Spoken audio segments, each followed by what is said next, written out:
Chapter 17. And the word of the Lord came unto me, saying, Son of man, put forth a riddle, and speak a parable unto the house of Israel, and say, Thus saith the Lord God, A great eagle with great wings, long-winged, full of feathers, which had diverse colors, came unto Lebanon, and took the highest branch of the cedar.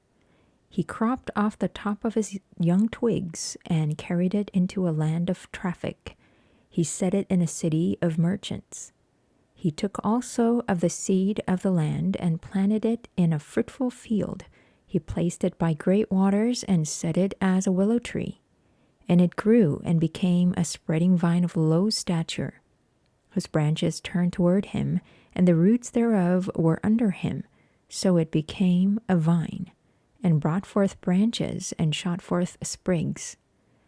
There was also another great eagle with great wings and many feathers, and behold, this vine did bend her roots toward him, and shot forth her branches toward him, that he might water it by the furrows of her plantation.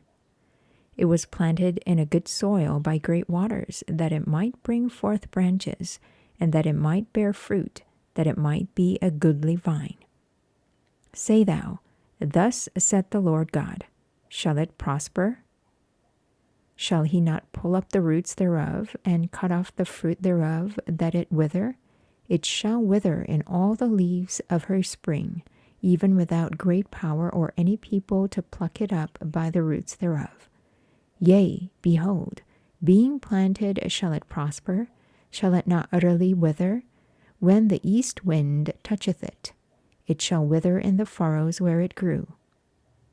Moreover, the word of the Lord came unto me, saying, Say now to the rebellious house, Know ye not what these things mean? Tell them, Behold, the king of Babylon is come to Jerusalem, and hath taken the king thereof, and the princes thereof, and led them with him to Babylon, and hath taken of the king's seed, and made a covenant with him, and hath taken an oath of him. He hath also taken the mighty of the land, that the kingdom might be base, that it might not lift itself up, but that by keeping of his covenant it might stand.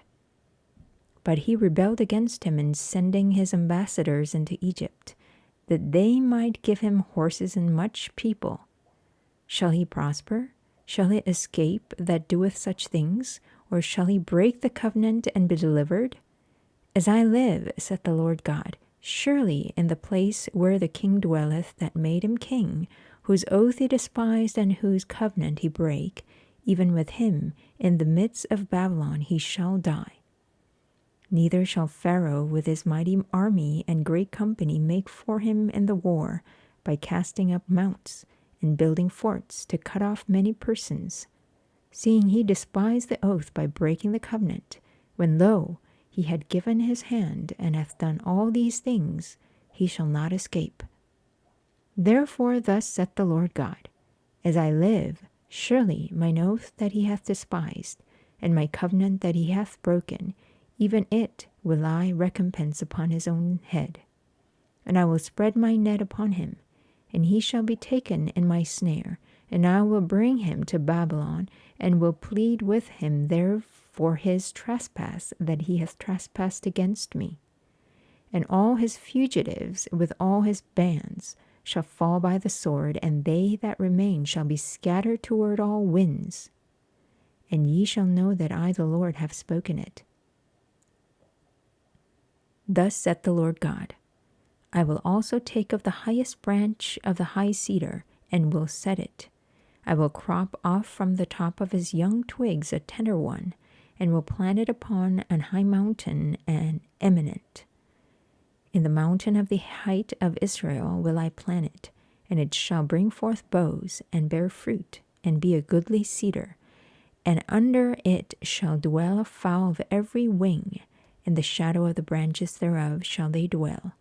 And all the trees of the field shall know that I the Lord have brought down the high tree, have exalted the low tree, have dried up the green tree, and have made the dry tree to flourish. I the Lord have spoken and have done it.